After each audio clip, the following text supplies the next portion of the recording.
मित्रों, आज मैं अपने इस वीडियो के माध्यम से आपको एक कथा सुनाने जा रहा हूँ। इस कथा का यदि मर्म आप ठीक से समझेंगे तो ध्यान क्या चीज़ होती है, ध्यान कैसे किया जाता है, इस विषय को आप अच्छी तरह समझ जाएंगे। आज जिससे पूछिए वो सब कहते हैं मैं क्या कर रहा हूँ, ध्यान कर रहा हूँ। तो ध्यान होता क्या है? ध्यान आप अपने बच्चे को कहते हैं कि ध्यान से पढ़ो, काम करने वाले को कहते हैं काम से करो। यानी मन जो आपका तन और मन एक जगह हो जाए, मन जो अन्यत्र भाग रहा है। आपके मन में हजारों विचार आते हैं, 60,000 विचार प्रतिदिन आपके मन में आते हैं।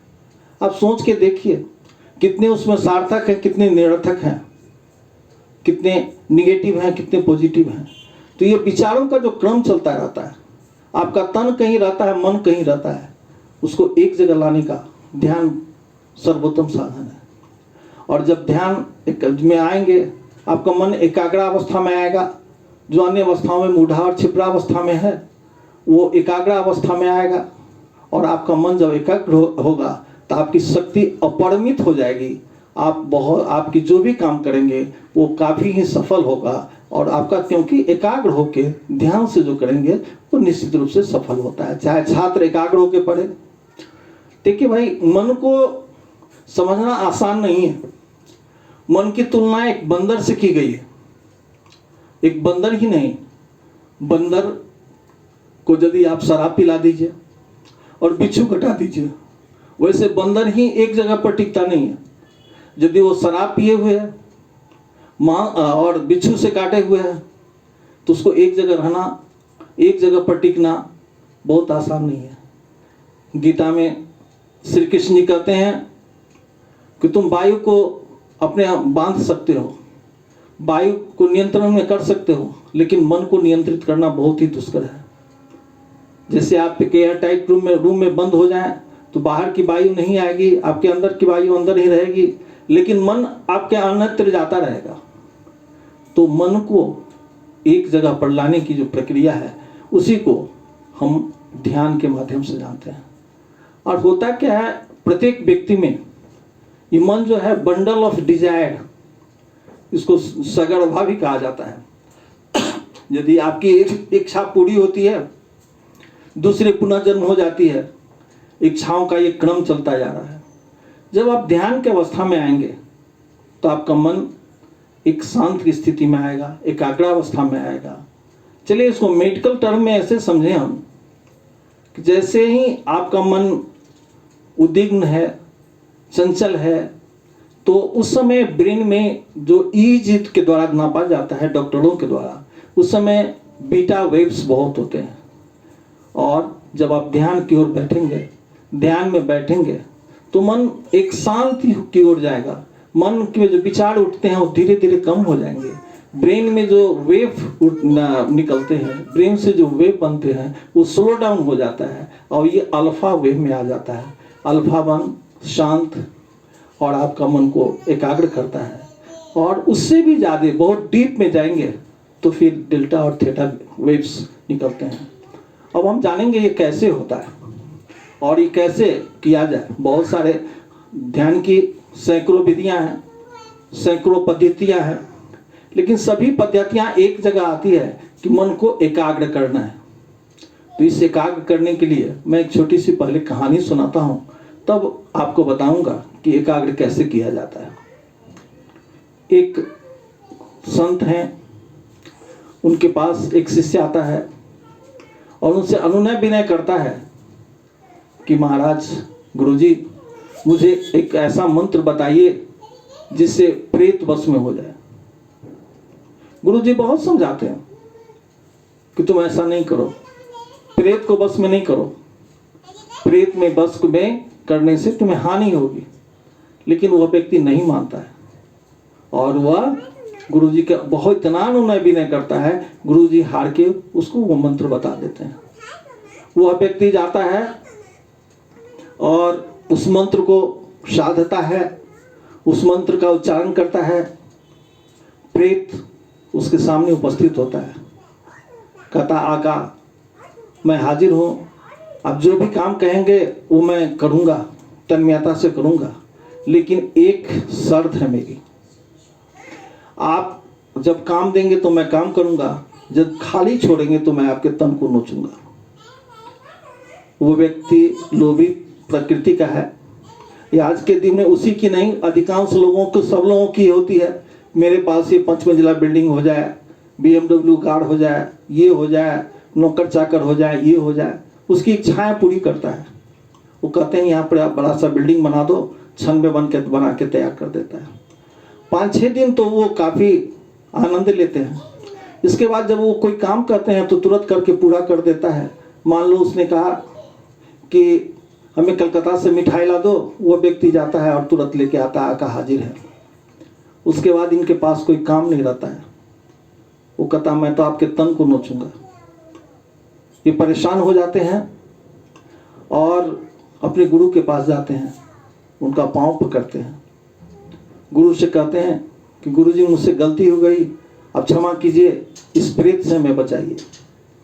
गुरुजी ने कहा कि मैंने तुम्हें पहले ही समझाया था कि प्रेत को बस में नहीं करो, लेकिन तुमने किया। खैर, जब तुम्हें काम हो तो काम हो, नहीं तो आंगन में एक बांस का पेड़ लगा दो और इस पर कहो चढ़ो उतरो। ये कहानी मैंने बचपन में भी सुनी थी, लेकिन इसका मर्म समझिएगा तो आप ध्यान की अवस्था को समझ जाइएगा। वो प्रेत कोई नहीं, आपका मन है, जो आपको हर समय सब जवाब, हर एक चीज़ दिखाता है, आपकी इच्छाएं उत्पन्न करता है, उसकी पूर्ति भी करता है।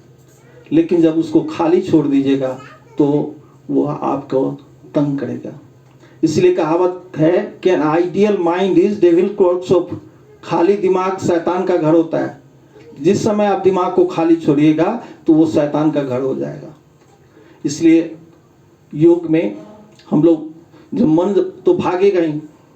ऐसे मानिए कि जैसे एक जहाज पर एक पक्षी है, जहाज समुद्र के बीच में है और पक्षी उड़ के जाता है 2-4 किलोमीटर। जब उसे कहीं पनाह नहीं मिलती है, कोई ठौर नहीं मिलता है, कोई ठिकाना नहीं मिलता है, तो पुनः वो कहाँ आ जाता है? जहाज के ऊपर। कबीर साहब ने कहा, जैसे उड़ जहाज के पक्षी फिर जहाज पर आवे, मेरो मन अनंत कहाँ सुख पावे।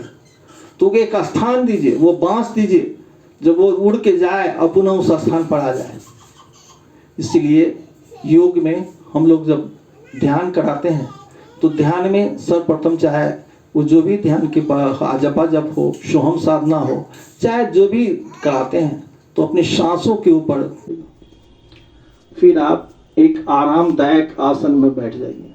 आरामदायक आसन ध्यान का जो भी है, वज्रासन, सिद्धासन, सिद्धि योनियासन, पद्मासन, बैठें।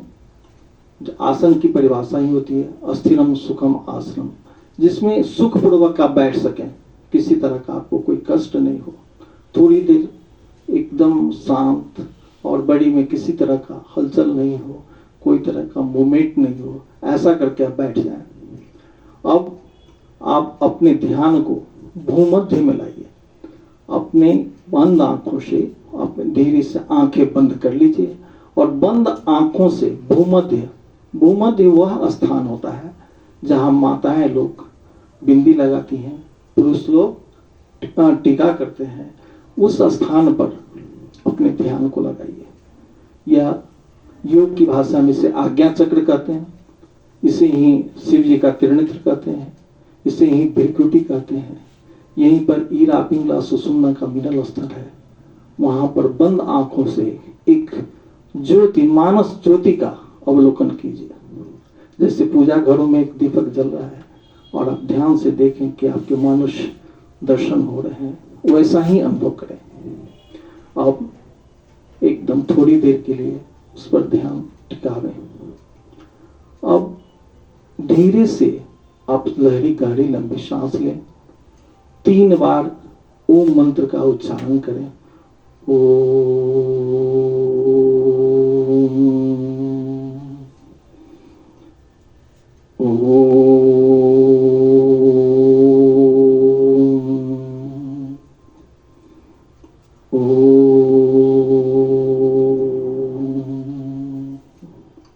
अब अपनी आती जाती सांसों के प्रति सचेत हो जाएं। आप अपने दृष्टा बने। देखें कि आपकी सांसें अंदर जा रही है। आपके साथ बंद आंखों से इसे देखने का प्रयास करें और थोड़ा सा ध्यानपूर्वक जो रिदमिक्स जो आपका साउंड है, रिदमिक जो आपका हार्ट का वाइब्रेशन है, धीरे धीरे वो अब बहुत शांत होते जाएगा। धीरे धीरे शांत शांत शांत। अब सांस लेते समय ध्यान कीजिए कि आपके पेट में प्रसारण हो रहा है, उसके बाद सीने में प्रसारण हो रहा है। जब आप सांस छोड़ते हैं तो आपके सीने में पहले संकुचन होता है, तब आपके पेट में होता है। ये यौगिक श्वसन, इसे पूर्ण रूप से आप पालन करें। सांस का लेना, पेट में प्रसारण, फिर सीने में प्रसारण, सांस का छोड़ना, सीने में संकुचन और पेट में संकुचन। ध्यान को भूमध्य में रखते हुए अपनी सांसों के प्रति सचेत हो जाइए। इसे कम से कम 2-3 मिनट तक कीजिए।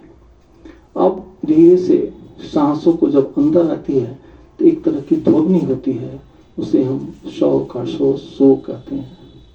जब आप सांस बाहर आती है तो एक ध्वनि होती है हम, हम। तो आप ध्यान दें, आपके सांसों का एक स्वतः जो आवाज उत्पन्न हो रही है, आपके अंदर से एक आवाज आ रही है, लेटिंग इंस्पायरिंग ब्रीथ इज सो एंड एक्सपायरिंग ब्रीथ इज हम। इसको ध्यान से थोड़ी देर अवलोकन करें। इसके बाद भूमध्य में पुनः ध्यान को लागे। यह क्रिया करीब थोड़ी देर 5 से 7 मिनट करें। आप देखेंगे कि आपका मन एकाग्र होता जा रहा है।